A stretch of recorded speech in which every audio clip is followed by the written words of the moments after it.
Okay, first of all, 7 years. Can we give it up for Peg? Right? Awesome. 7 years. Okay, I am really thankful to Peg, just having her in my life. She knows I can burrow into my hole and not come out for very long periods of time. And it's probably been 2 years since I read anything out loud. And I thought that her asking me to read, I should read something new and brave, and yeah, I'm not going to do that. I'm going to read from this book, which came out when I didn't need readers. But I chose this story because I've never had the nerve to read it out loud before. And Peg and I were talking about how it's hard to feel connected to a book after you've written it and then you have to go out and promote it, and it feels a little bit old to you, but I was sort of glad to find this story felt newly relevant in the way I'm feeling now in the wake of, Putin's election. So I'm going to read short and kind of angry. Okay, here we go. Never had the nerve. Okay, here we go. I can do this. Thank you. I can be done. No. Sleight of hand. It was summer. I was newly 12, though my father, just before going, had said, "You are almost a woman." And then there was a man, the man who kept me for several days. A friend of my father's, that is what he told me. He was in the house before I was, waiting. He knew my name. "Dolores," he said, as though he'd just finished setting the table. "Who are you?" I asked, putting my hand to my throat. "Charlie," he said.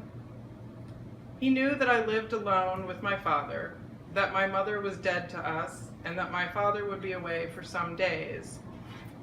He had a southern accent, a long draw on the O's of my name. My father had taken me to Mississippi when I was 10 to see the casinos that line the muggy, mosquitoed coast, not to show me where, but how he grew up. The rattle and click of the roulette wheel. I remembered lunch with a man who was not a relative, a man who had a southern accent, but I could not find his face, only that he sat on his hands while he chewed. "Charlie," he said again, "your dad's friend?" I've read that a gambling addict is someone who remembers the triple cherries, the quadruple sevens, the double down that had him ahead 5 times what he walked in with, but who is quick to forget all the other plays, the losses that are inevitably more frequent than the gains. My father was a gambler, a card counter, but also a magician. "There's no magic," he would say, "only the sleight of hand. Something taken away is replaced by something else." My friend Lorraine is staying with me now. Lorraine is a real estate agent 4 hours north of here, but she wanted to be out of town while her soon-to-be ex-husband moved his things, taking them to self-storage. Before parking his car in the same driveway Lorraine waited in a month ago, needing to confront him outside the other woman's apartment. Self-storage. This is a phrase that always stops me. Last week, over dinner, Lorraine said she was mad at me, upset that I was selling the house and that I hadn't asked for her help. In the car, it was, "A woman with a house is more marketable." "She has curb appeal?" I asked, already tired of this conversation. I told her she could field the offers. I would fire the agent I'd just hired. "It's a mistake," she said. "What about the dog? You need the yard." "The dog," I explained, "doesn't stay in the yard. The dog is taken to jumping the fence whenever I leave, roaming the streets, mapping out the alleyways, the canal, until he hears the familiar squeal of my brakes and comes bounding from one direction or the other, tongue limp with thirst." I wondered then if he would recognize Lorraine's car, if he had watched me get into it earlier that night. I scanned the road ahead, worried her car would be the car to hit him. We turned the corner and found he was waiting at the door. "But where will you go?" she asks, teary, as if this house is the only house. This house I once shared with my father and then my father's friend for those 3 days is small and open, each room easily visible from every other. But Charlie kept me tied down in one place, on my own bed, my mouth full with his undershirt. The daylight reflected off the water of the canals, skipping crescent winks across the all-white walls, letting me know when a rowboat had passed, that there was the ripple of another life just outside. A flock of wild parrots, lost from their cages, watched and jittered at the window, squawking asides. At night there was nothing. Grayness, the weight of a full-grown man stranded across me, sleeping, wrestling terrors, then sinking deeper. Stinking of our vinegar, booze, smoke, sweat, the metallic stench of blood. I had loved this house, with its all-white walls, months-grown grass, the musky smell of algae rocks at the canal's edge. It had been the new house, the new deal, the old brick one having gone to a man with two aces, a pair of aces. Lorraine insists I look at condos. I find the experience of walking through other people's homes disconcerting. Or maybe it is the arousal I feel that is disconcerting. After pacing our way through several, we slow and linger in the last one.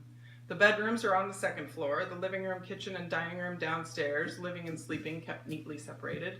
There is a view of the building's courtyard, 4 thin trees struggling, leaning south, searching the last bits of daylight, 2 wrought iron chairs, flaking paint, no table, and a concrete bird bath gone green in the center. It's too much space, I say, having complained about the size of the house I now have to myself. There is an unending surprise not finding anyone else curled in a corner of the rooms I do not set foot in for weeks at a time. Not long ago, the flowers outside the bedroom window, birds of paradise, attracted a sickness. Small, moldy freckles running up their orange heads and down their dense gray-green spines. A part of me was glad, happy to watch them brown and wilt with disease, as I have often found them too haughty, too strikingly beautiful with their manly pride. I sit down at the baby grand piano in the condo's living room, picturing how it will be lifted out over the balcony, exhaling a song as it is lowered to the ground. Lorraine is leaning on the mantel of the faux fireplace. I don't know if I can go back to my house, she is saying, touching the picture frame around someone else's family. There will be too many things missing. It's only magic, I sing and improvise the tune. Lorraine will go back. My house will sell. And soon enough the dog will wander farther than his memory is long. I will go and look for my father's friend. I will move toward him with the whirl and click of roulette. I will rest my hand on the felt beside his face-down cards. I will ask him what he has won that day, and he will mouth, Dolores, knowing me at once. I will tell him to take me in, to let me live with him and cook for him, to let me keep that part of myself, that part he took and replaced with something else, company. Thank you.